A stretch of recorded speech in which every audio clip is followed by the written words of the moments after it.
Zaudē šodien, lai pēc tam būtu uzvarētājs kaujā.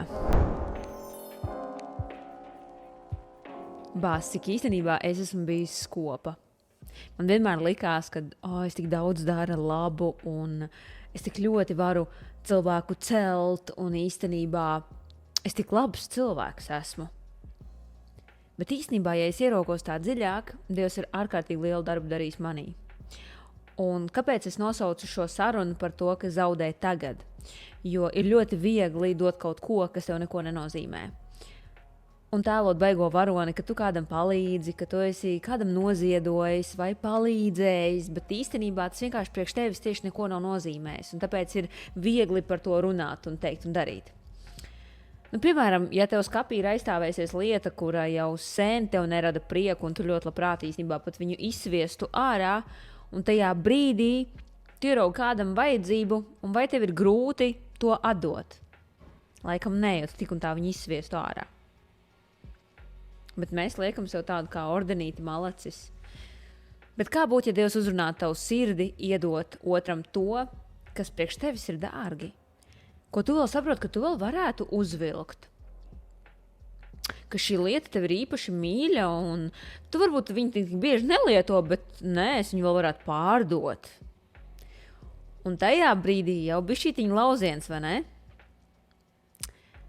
Tas nozīmē zaudēt tagad, lai pēc tam būtu uzvarētājs. Un kāpēc es to saku? Jo esmu redzējis pēdējā laikā, kā Dievs ļoti spēcīgi strādā pie manas sirds, kā es tieku dresēta no svētā gara. Es to nevaru izteikt vārdiem. Nu, viena no lietām, ar ko es sāku, ir elementāri ieejot toaletē, aiz sevis atstāt tik perfektu tīru, lai otram ienākot ir šis toalets papīrs, kur varbūt tu esi pēdējo izlietojis, tad vietā ielikt jaunu rullīti. Atstāt aiz sevis visu pa smuko.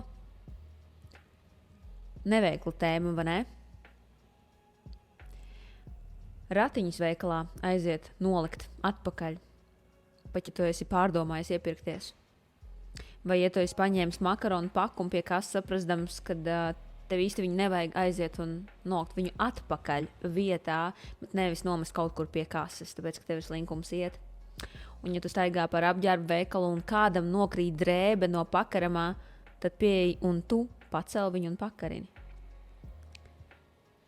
Zini, šīs viss ir tik mazas un liekas tik maznozīmīgas lietas, bet ja tu Dievam lūdz vairāk un tu gribi, lai Dievs paplašina tavā dzīvē izaugsmi, iespēju augt, tad aiz tā visa būs arī cilvēku viedoklis par tevi. Un jo tu veiksmīgāks kļūsi, jo cilvēki vairāk tevi vēros un tu būsi kā zem lupas. Un vai Dievs atļautu ar šādām manierēm tev piedzīvot level up? Es droši vien domāju, ka nē. Es sev esmu jau 10 gadus piekopusi negribēdama vienmēr veikalā kasē pateikt nevis paldies vai nepateikt neko, bet paldies tev, mīļš. Es tā vienmēr saku. Paldies tev, mīļš. Un tas ir bijis manis izpucēts. Kāpēc? Jo es gribu, lai tas cilvēks otru pusē sajūtas, kad nevis vienkārši paldies, bet paldies tev, mīļš. Ka tu ar savu pieskārienu, ar savu smaidu vari būt otram par svētību, pat kasē maksājot skaidrā naudā. Šīs ir tik mazas, tik uteklīgas lietas, bet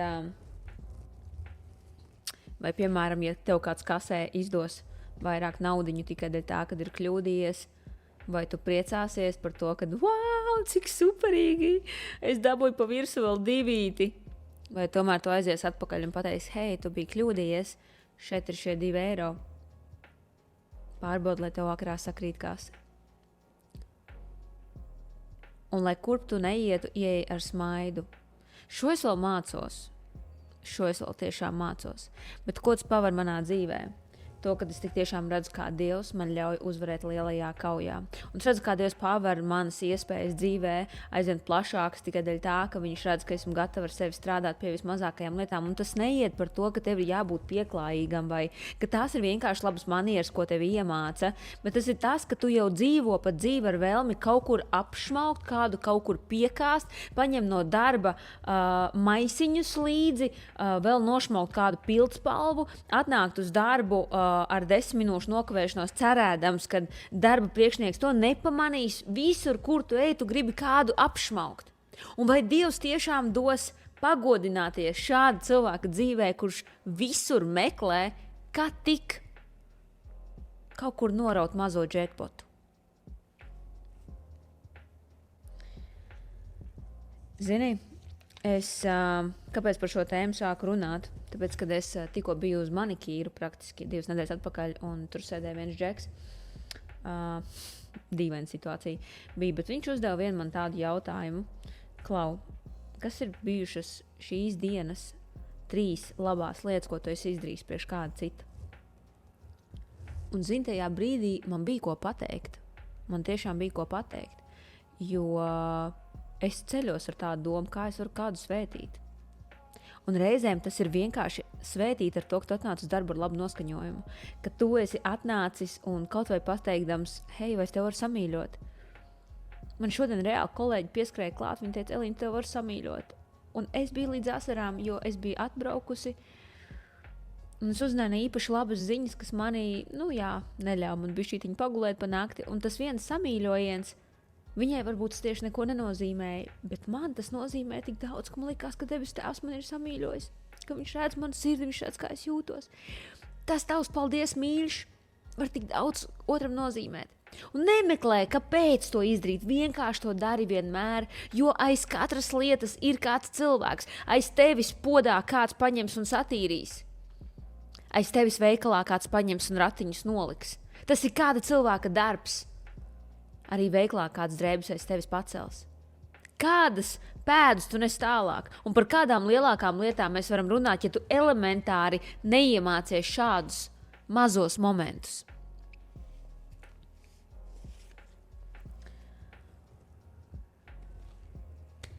Kur nu vēl runāt par ziedošanu? Es tik ļoti mācos no vīra, kā viņš ienāk telpā. Es to piedzīvoju katru reizi Ķīnā esot.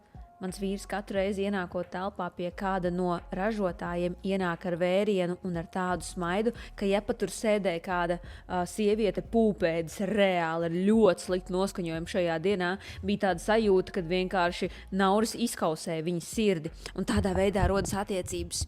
Viņa varēja būt super neapmierināta, un es vēl ienāku tāda kundzīte, zini, man tiešām tas ir jāmācās no mana vīra, bet kad viņš ienāca pa durvīm, un viņš saka, hey, smile, we come here to work, un es saprotu, ka pat ja es būtu super principiāla un pikta priekšniece, pat es pasmaidītu, un darījumi notiktos.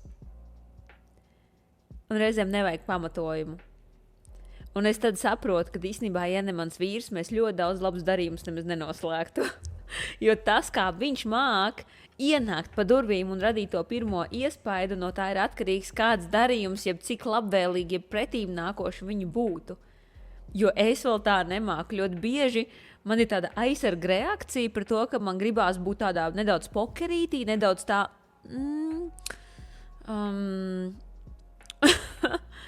Iedomājies, un es pie tā ļoti strādāju. Bet esmu izkopusi daudz citas mazās lietas. Un kāpēc? Jo tu noteikti būsi uzvarētājs vēlāk. Dievs tavā dzīvē pavērs krietni lielākas durvis. Un mūsu pieredze arī reāli Ķīnā bija tāda, ka tas ir likums, ko sēst to pļausīt, kā tik vienkārši. Bet viens no mūsu tādiem brīnumiem, kas notikās Ķīnā esot, un tas tikai tā starp mums, ja? Es par to Instagramā nedalīšos, bet mēs pirms braucām uz Ķīnu, mēs noziedojām. Un šajā reizē es Naurim teicu, vai izdaram tā, ka noziedojam standartu, bet vēl 3000 noziedojam atsevišķi. Un tajā brīdī Naurim jau bija tāds, bet jau ziņas sāk skaitīt, bet mums ir šis Ķīnas brauciens, mums vajag naudiņu pataupīt un blablabla un tā joprojām. Es saku, Nauri, bet mēs taču gribam Dievu brīnumu redzēt, vai ne? Mēs taču gribam pļaut vairāk.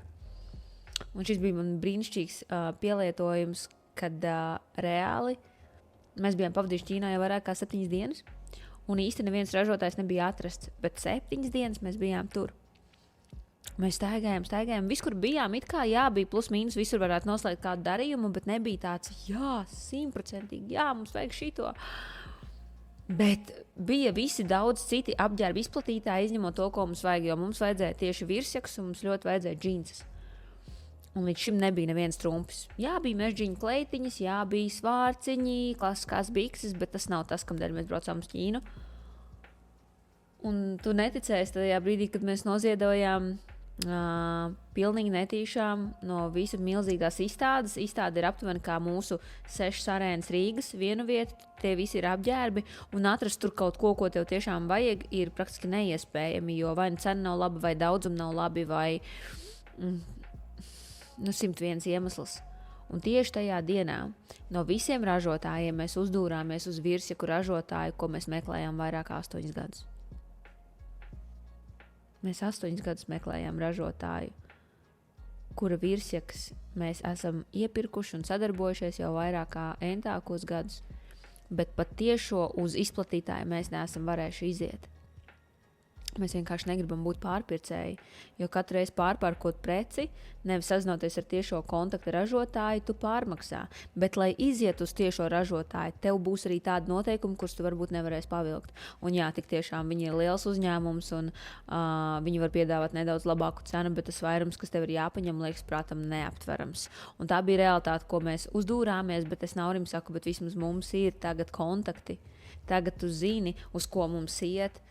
Un tieši tas bija tas pa dienu, tas lēmums, ja cilvēks, uz ko mēs uzdūrāmies, pilnīgi nejauši. Tas bija tāds brīnums, jo tā bode, ja tas, kā viņš bija iekārtojis savu stūrīti, bija tik neseksīgi, bija tik nepievilcīgi, bet es pat neatceros, kāpēc es izdomāju pieiet un parunāties, kad beigās es sapratu. Wow! Mēs varējām visu dzīvi nostrādāt un nekad neatrast tiešo ražotāju. Jā, mēs nevaram vēl noslēgt līgumu, tāpēc, ka mēs tik tiešām nevaram pavilkt 1500 vienības uz vienu krāsu un vienu modeli. Vienu krāsu, vienu modeli, 1500 vienības. Bet mēs zinām, ka tas ir mūsu next step. Un mēs zinām, kad ir jāveido šīs attiecības. Tas, ar kādu smaidu Nauris piegāja pie šīs sievietes, sāka komunicēt, pēc tam sarakstīties. Un tu saproti, tu sēji tās mazās attiecību sēklas, kuras tu nekad nezini, kā rezonēsies pēc tam, kad Dievs tev gribēs dot šajā dzīvē vairāk. Bet tu jau esi iesējis attiecības labas šeit startējot, kad liekas, priekš kam man to darīt, priekš kam man kādam dot savas drēbes, priekš kam man kādam kaut ko dāvināt. Tu jau sēji. Nezinot, ko Dievs ir īstenībā sarūpējis tev vēlāk, tu jau vari darīt. Varbūt tas cilvēks, kam tu pasmaidi, kam tu izpalīdzi, kuru tu aizved līdz mājām.